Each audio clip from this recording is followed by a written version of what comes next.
Good morning, everybody.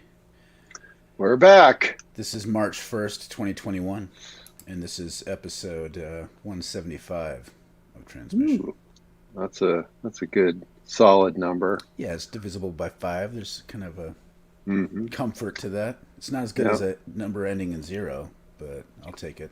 No. No. Yeah. All right, and it's March, so we're basically now a year in.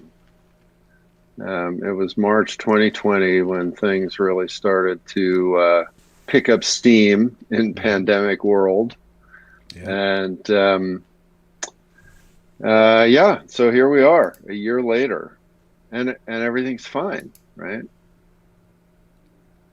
yeah. It's funny. Um, I remember this is the one thing I've noticed. I'm Okay. surprised. You've only noticed one thing in Yeah, a only year. one thing. Remember long ago Y2K.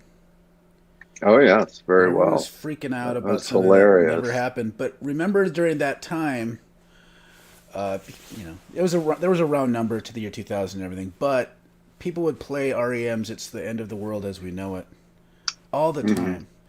I haven't heard Hmm. that song nearly as much as I would expect during this pandemic, and It's I'm true. surprised, frankly. Okay. So that's one thing I've noticed. But I feel fine. So that's the moral of that story. Yeah. All right. So I'm Daniel Walpert. I direct MICA, the Minnesota Institute of Contemplation and Healing. And I'm Mark Van Steenwyk. I direct the Center for Prophetic Imagination. Yeah. And so this is week two of kind of our newer transmission format. So we're going Monday, Wednesday, and Friday, except this week again, we're only doing Monday and Wednesday, right? And and so we're going to have a topic for the week, so that when we get all of our brilliant comments at minute 29, we don't have to sort of ignore them or short shrift them. If they're some good things, then we'll have Mm-hmm. part two, That's right. some weeks part three to talk about. And so what we're dealing with this week, we're dealing with the pandemic, which has really entered a very new and I think kind of interesting stage, right? Where the pandemic and COVID, I think, has now become endemic. So meaning it's just part of the landscape, right? It's just part of the reality. Mm-hmm. And when I go out and about now, there's plenty of cars on the road. There's people out and about. On Saturday, I was driving through Wisconsin. We drove by four different hockey arenas. So for those of you that aren't from the Great North, hockey's a little bit of a big thing up here. Mm-hmm. It's at least as much of a cult as Trumpism. And Whoa. That's a bold whoa. statement. And the parking lot at every one of these arenas was completely packed. It Mm-hmm. was just like a normal year. So, high school hockey going on full steam. Be willing to bet that the vast majority of people in the arenas did not have masks on. Um, and yeah, so, it's hard to tell that anything is that different right now. Yeah, and we're just kind of. I mean, we've seen this whole time. There's waves. Like, we all. I feel like everyone's probably had their own versions of these different. There's this 2 week chunk where they find themselves walking all the time. And then all of a sudden now it's like this is the season where they binge a lot of Netflix. And then, so we have our different ways of coping and relating with it. Mhm. But we've kind of accepted this, and even to the idea of like we hear about these mutations, which to me signifies that this will be more akin to like how we relate to the flu. Like, so this will be Mhm. this thing that kind of comes and goes in little waves, kind of like chicken pox outbreaks. And we're just kind of okay with it because it's like, you know, most of us haven't died. And maybe we had some loved ones die, but they were kind of sick anyway. And Trump's gone. So this is okay. We wear masks now sometimes. Sometimes, some And people. And to be fair, and there's all kinds of ways to analyze this. To be Hmm. fair, okay, so this is me trying to step into the conservative mind. So This is part. you're giving airtime for both sides now. No, That's what this you're is a doing. side. To me, I look at the world as a polydecahedron rather than two sides. It's like four-dimensional chess in here. But like one of the concerns that libertarian-minded conservatives have is that this would normalize government involvement in our lives, which is to me kind of dumb because it's not like this. This isn't the area that I'm afraid of the government intervening itself. I don't think this is the way that the government slips in Brave New World soma pills so that we're all docile. That's part of the conspiracy, but it does normalize a certain way of relating with the government. And if you don't like the idea of government even offering medicine, this could normalize the idea that the government can make health mandates in a way that maybe nobody's experienced in their life. So what we're seeing here is all different kinds of activities and ideas normalizing, Hmm. and not a lot of reflection on it. Right. Besides the weird uh, not a lot of serious, thoughtful reflection on it, I should say. So that's what we're talking about. This Yeah. endemic is this we're being formed into a certain way of perceiving and experiencing the world, and considering what is normal. I mean, that's Yeah. yeah. Yeah. And so this is a great live study of this topic that we have mentioned many times, but which is really not a usual topic, right? I mean, if you go out into the street or into some casual place that's outside of some religious institution and you talk about formation, Hmm. people maybe will look at you like, are you talking about, 3D printing or injection plastics? Like, what are you talking about? Um, this isn't a topic that you're talking about like making cement forms. I mean, this just is not a topic that people label in this way. And yet it is so critically important to what it means to be human because it's something that's just happening all the time. Hmm. And so if we don't talk about it, it happens unconsciously, right? So this is a great live example of formation. Yeah, So, that's right. last year at this time, and for probably 3 or 4 months after last year at this time, we were encountering something brand new that we didn't understand, that was being introduced into our environment, and that was, you know, potentially very dangerous, right? And people were just in a panic. And the level of anxiety was through the ceiling, and we didn't know what was going on, and there was, trying to figure it out and looking at the case count every single day to see where this thing was, and blah blah blah. And that's because it was a brand new thing. Mhm. And so now, over time, as we have gotten used to it, so we have been formed into the idea that COVID is part of our reality. The pandemic over the last 3 months has actually been worse, far worse than it was in America over the first 3 months. And yet the level of anxiety has been far less because now we're used to it. And so now we see like, oh, 3,000 people died of COVID yesterday. Oh, well, that's just what happens now. Right.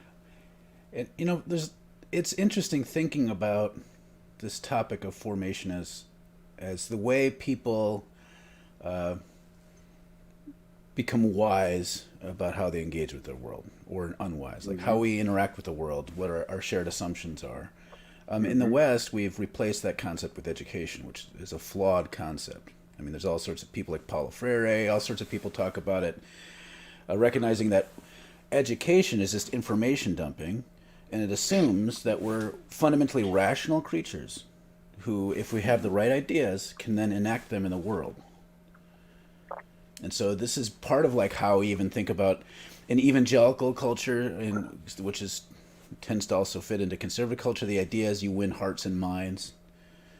Like you don't mess with structures. That if you change hearts and minds, then all of a sudden people will make better structures. And it's all a very flawed way of thinking because most people don't The vast majority of human beings do not function that way, and the No. ones that do are abnormal. Mhm. Uh, uh, and so this gets into all kinds of insights. I mean, this is part of why, just to jump into leftist political theory, why there's this big argument over the role of the vanguard. Okay, so in politics, the idea is that most people go along with the system because it's what's normal. And in order to change it, you can't just win hearts and minds. You need a vanguard party, a group of people who are in the know, which just tends to be an elitist concept, who force change so that then the rest of the people can normalize around the new change. So Marxist Leninists seize the means of government and then change the structures, and then people will like, oh, okay, that's kind of how it's supposed to work. Mhm. Now, Mhm. it's hard to argue against that logic. I mean, as an anarchist, this those of us we're on the other side of this. We don't like the idea of a vanguard, but I recognize like okay, at least that takes the idea of formation seriously, Mhm. which we have Right. to do. If when we Yeah. create societies, institutions, our ways of interacting with the world, we have to take formation seriously. And most of the time, we do not because, like I said, we're No. conditioned to think in terms of educational input and then practical output, and that's not how it really Yeah. works. Yeah. Yeah. And so one of the things that we're seeing with this endemic pandemic, right, is we're also seeing the phenomenon of multiple streams of formation. That's right. Right. So I just had a friend of mine, asked the question yesterday, put it out there, just said, "Hey, my parents are in Arizona. They've been vaccinated. I'm thinking about going to see them. The CDC guideline says don't travel. What do you think? Should I travel?" And um, which I thought was like lovely. And this person's obviously trying to be really considerate and has a social. It's like, look, millions of people are traveling. I mean, if Americans as a whole had paid attention to the CDC guidelines like 9 months ago, Mm-hmm. if we'd had a CDC that was allowed to function under Trump, like we wouldn't be where we are now, right? Mm-hmm. So, I mean, 50% of the population has been ignoring the CDC guidelines from day one. And so, that group of people is being formed in a certain way with a certain mindset around all of this. And they're in this reality of just like, yeah, I'm going to do whatever, and whether it's, going to a restaurant, going to bars, high school sports, I mean, whatever it may happen to be, they're just doing their thing like that. Then you've got this other group that has been formed in the way of like, yeah, let's follow public health guidelines. Let's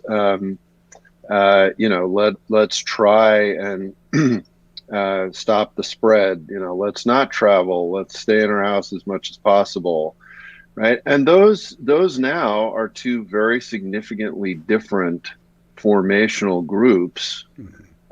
a year in, because the longer time goes on, this is the other thing about formation, right? The longer that habit builds up and time goes on, the more entrenched that formation becomes, right? Which then, of course, the harder it is to change, right? That's then the other piece. Um, we've got got a few comments here. Mm-hmm. Kathleen, your comments are always delightfully disturbing. Missouri, Missouri. Kathleen writes, Scott and I Missouri, or drove Missouri. Missouri. Yeah, Yeah. Scott and I drove 2.5 hours each way to get the first dose of Pfizer. We saw Trump signs as we got closer. It was at a school that had a sign proclaiming "Home of the Midgets." What? Yeah, There's so much wrong. Like that is disturbing. The brazenness of which yeah. that's very ableistic. But then Well, also Trump signs surrounding it make it yeah, all the worse. yeah. There's still plenty of Trump signs in rural America. For sure. Yeah, I mean the whole phenomenon of high school sports is a really interesting part of this. Parents around the country have been going nuts over we've got to keep high school sports. We have to have them. Mm, So, here in Minnesota, and I assume elsewhere, as I said, Wisconsin hockey is obviously going full blast, and mm, it's all happening. And I've seen these hilarious pictures of these kid basketball players wearing masks that are on their chin and down over their nose, and it's like completely dumb. Um, but yeah, I mean, it just is like we have to do this, and I'm sympathetic. I mean, one of the things I've said all along, I mean, I'm very, very sympathetic to the plight of families and school-age children throughout all this. I mean, the way we have handled this has screwed over those people horribly. And so I get why people are doing this. And that's the other part of it is that formation is also about this both conscious and unconscious weighing of risks, right? And we just sort of get used to, right? And in the Middle Ages, when pandemics lasted a couple of hundred years, that's what happened. I mean, you just get used to it. You just kind of figure it out. You're like, yeah, every few years, a quarter of my village dies, and that's just what happens. And mm. we don't have any other choice. We just figure out how to live with it. Series writes, I hate COVID as an endemic. I want to be out without fearing shit. Hmm. Hmm. And Yeah. this is Yeah. this is the sad thing. Like, the fact that we really only can think in terms of two options: this sort of weird, inept, neoliberal, science-based response that just isn't willing to go far enough, and then if you are one of these conservative parents who's like, well, I'd rather just live my life as normal, and those are the two choices: Right. to be kind of like recklessly unafraid in a way that's still based on fear, because conservative logic is totally based on fear, or the other, because we haven't been formed enough to really normalize. If a bunch of us had grown up in a European country, in particular, that has uh, better healthcare systems, we would have normalized a third option of just using, marshaling a national health service to respond to this. Yeah. But we did not. Well, and I think to me, series, what where your comment brings up is a whole other thing, and maybe we'll take this on more in part two. This to me is this endemic pandemic is not an isolated incident, right? This to me is becoming to realize that climate change is endemic, Mm-hmm. right? And that all of the effects of climate change, right? So, this knocking out the Texas power grid and new plagues and, heat where you can't grow food and sea level rise and people being on the move. I mean, what we're also beginning to see is, the fires out in California, right? And they're talking about, okay, fire season is now just going to be crazy in the West all the time. Like that's the endemic new normal of fire season. In some states in the West, fire season, they're now talking about declaring the fire season is year round, right? Because there's no more winter. Um, and we are starting to live with the fact that, okay, this is now the new climate reality, and we're going to be formed by that and used to that, which then again makes us not want to necessarily do the things we need to do to make it better. We just get used to something. Mm-hmm. No, and this is the proverbial frog in the pot. So I remember seeing somebody comment uh, about climate change, like, scientists have been saying since the 60s that we're only 10 years away from the end of the world, which isn't true. That's not exactly how it's No, been. Although, that's not. to be fair, like, the media tends to make it to be more final and fatalistic in its articles headlines. So Yeah. give them the benefit of the doubt that they've been hearing that. It just hasn't been actually what scientists have said. And because of that, and because Americans in particular have short memory, we just might think, well, this is kind of how it's always been, and it has not. So, No.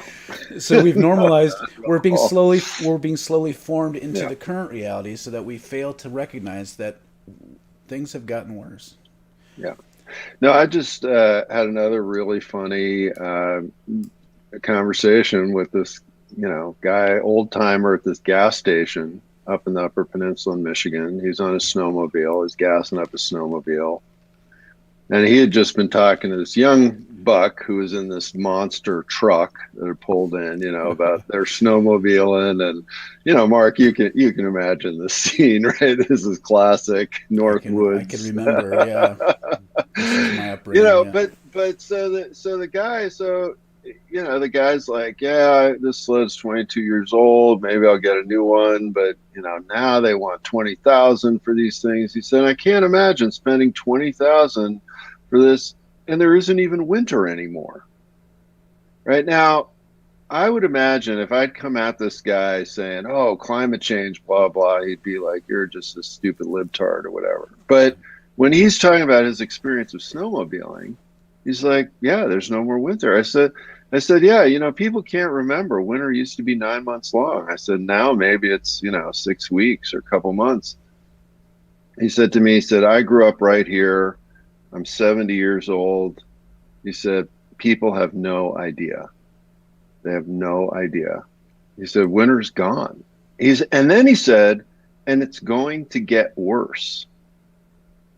Right. So from his own experience, right, he is aware of the internalized formation and transformation that he's living through. And, so the way that affects him is, I'm not going to buy a new snowmobile. I mean, that's his level of reflection on that. I mean, that's what it'll take is people realizing that the ice fishing season is shorter. I mean, it's why Yep. farmers have noticed because of what they can grow, or people who are Yep. like moose populations, things like that. I noticed a Hmm. long time ago, like I bought snowshoes expecting to be able to use them, and I didn't get to use them very often because Right. as a kid there was plenty of snow, and then by the time I was in my 20s, there was not. Yep. Don asks, "Do either of you consider yourselves part of a vanguard?" Nah, I wouldn't use that language. To me, if being part of a Well, vanguard would mean that I think I'm ahead of the curve on some things. If yeah. that is as Yeah. arrogant as that might sound, I would put that more in the category of the Judeo-Christian prophetic tradition of like pointing things out. To me, a Yeah. vanguard is someone who organizes things and tries to lead the charge, and I don't really see myself like that. Yeah. I mean, I guess I would say yes, certainly in some ways. I mean, when I look at my political organizing over my lifetime, I've definitely been ahead of the curve in a lot of things. And um, so, yeah, I think that in that sense, right. To me, the spiritual religious version of this is this kind of prophetic witness. So, yeah, I think in some ways. Yeah, but neither Um, of us are members of the Communist Party USA or anything, so no, no, no. nor would I ever really want to be. Sorry for my pinko friends. Patricia writes, "I didn't know we couldn't travel after 2 vaccines. Noticed schools had canceled spring break late last year, but have reinstated it again. Imagine the beaches will Yeah. be packed."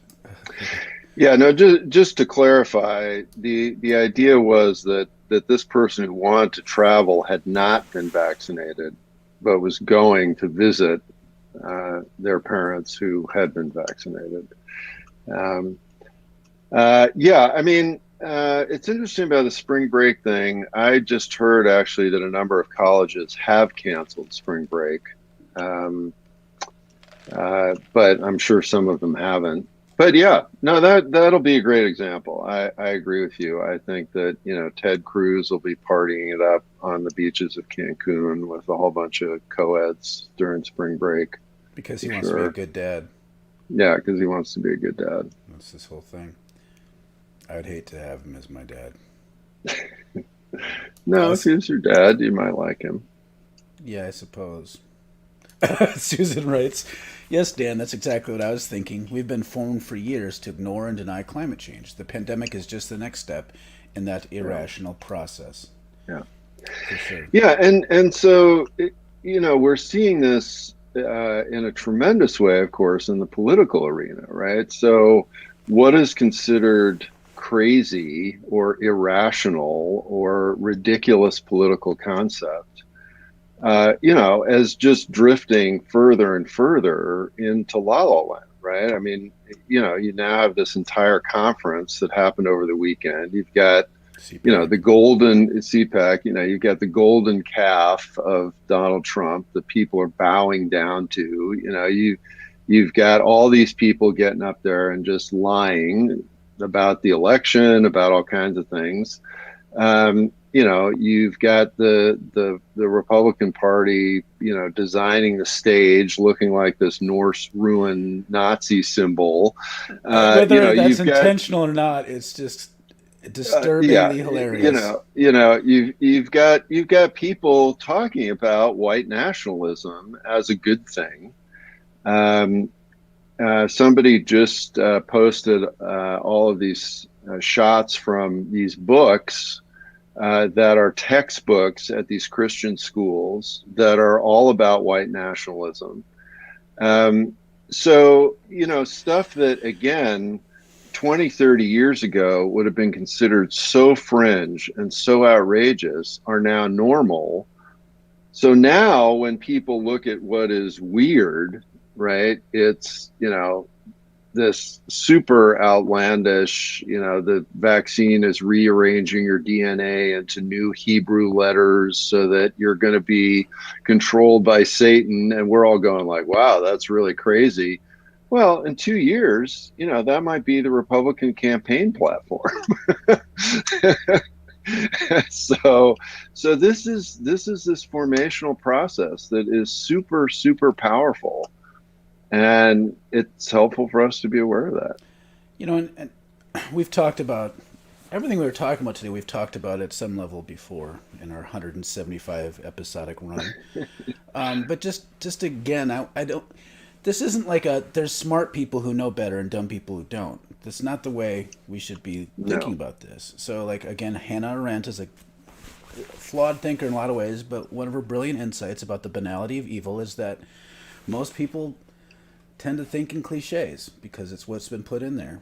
And Yeah. the idea that somehow, like, it's like when you watch a documentary about slavery and all these white people, like, I would never have allowed that. Fuck yes, you would have. The type of it takes a lot, and it's not even up to the brilliance of the individual. It's life circumstances, different flukes, whatever, cause some people to look around and like think this doesn't make sense, and they're usually in the minority. And it's a long, difficult slog that comes at personal expense for them to fight against it. Some people don't have the privilege of choosing whether or not to fight against it, like black people experiencing police brutality in the United States of America. Uh, and for white people, if as long as we get into this idea of thinking like this is about a rational choice, then we can just choose and bop in and out. That's why white people are horrible allies a lot of the time.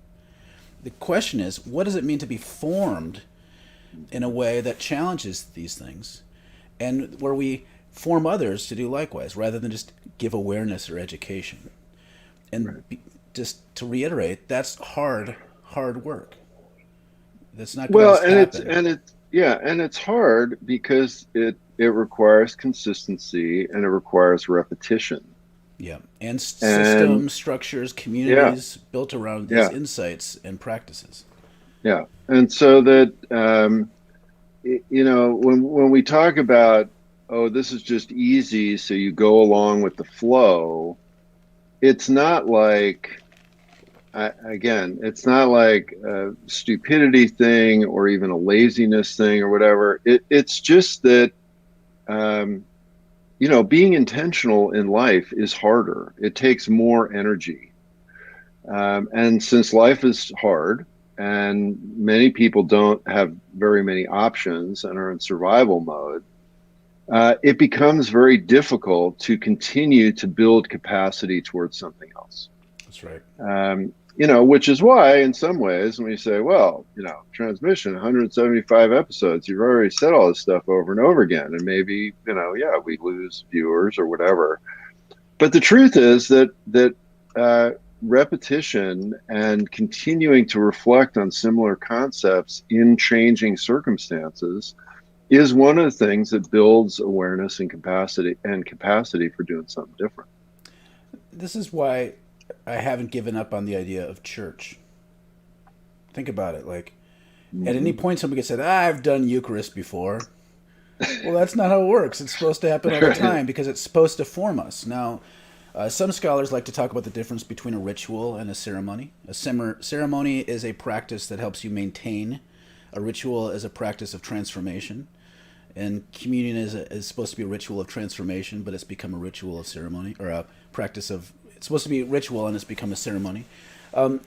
And it shows the power. Like, churches then have become places that maintain something from the past, and it's a formational piece. But there's the power there for churches and other groups like that to offer transformative formation. It Mm-hmm. just doesn't. Right. But to me, like, really, we need things like churches in order to do this formation work. Maybe we don't call it churches. Maybe we throw it out the window. But whatever. There has to be communities of practice that gather those practices around convictions that are intentional rather than just going with the flow. We need that. And it doesn't have to be a church. It could be a bunch of friends who, like, activist communities tend to do this. There's a scene, like activist scenes tend to do this. They create institutions and Mm-hmm. structures around these. We need that stuff because it's not going to come about by a few smart people reading a bunch of books, which is what people tend to think. I don't care how Marxist you think you are. If you've read all of Marx, if you haven't done anything, you're still not formed. You don't No. form through reading alone. And I'm going to be dogmatic about that. All right. Well, let's finish up. And CK, yep, just a few comments left. CK writes, so many things in life are antithetical to life, so there's almost no need to just live life. There's something very Peter Marin-esque about that. yes, or Um, Dallas or yeah. something. I did this thing where I do retreats and I'll say things like just wrote, and then I'd end with the words consider. So, consider. Consider. Ceres writes, this is why I'm going into radical coaching and therapy. And I'm glad. I wish Mm-hmm. I wish there were millions of Cereses. Well, you know what I Yes. mean. This issue of formation and imperial fear-based BS needs to be attended to. That's Yes. right. And to me, that's formation work. Like, Yep. that's intentional formation work that we need more of that, and it's really hard because I'm sure Ceres could tell you, Dan and I could tell you, lots of the people who comment can tell you, there's not a lot of support for this kind of work. Mm-hmm. Patricia says, "Preach, Mark." Thank you. I will. Mark, other Mark writes, refreshing to see that you are still hopeful in the church as an agent of change versus maintainer of the status quo. That is itself a mark of faith. Hope. And then I don't know how much faith I have. Yeah, yeah. I was going to say. It's I just a mean, little maybe bit. maybe the church writ large, as opposed to any individual institution. I'm Uh, still, I tell you though, I keep my eyes open perpetually for churches that are doing this well. And then I yeah, recommend them and I praise them as much as I can. But they're a minority. And I yeah. don't think it's just because I'm cynical. I think that's just reality. Karen writes, we do this with our rule of life for beloved PDX Portland. I'll be doing commentary, Didache, about it ad nauseum. When members start to make jokes about rule components, oh, here she goes again, that means it has sunk in. Yeah, Yeah, Karen has been doing this work, I mean, yeah. for a long So, time, and Karen can tell you again firsthand how hard it is and how little support there yeah. is with this kind of stuff. Well, and how antithetical it is to the American, again, to the American formation, right? Because Yes, if you're formed in individualism and somebody tells you that there are rules, you immediately say, not for me. that's right. Hence the endemic pandemic. We've come full circle. Yes, and And we will dance around that circle again on Wednesday as we continue with yeah, part two of Endemic Pandemic. Um, and yeah, see yeah, you then. and we'll see you then. Great to be with you. Bye.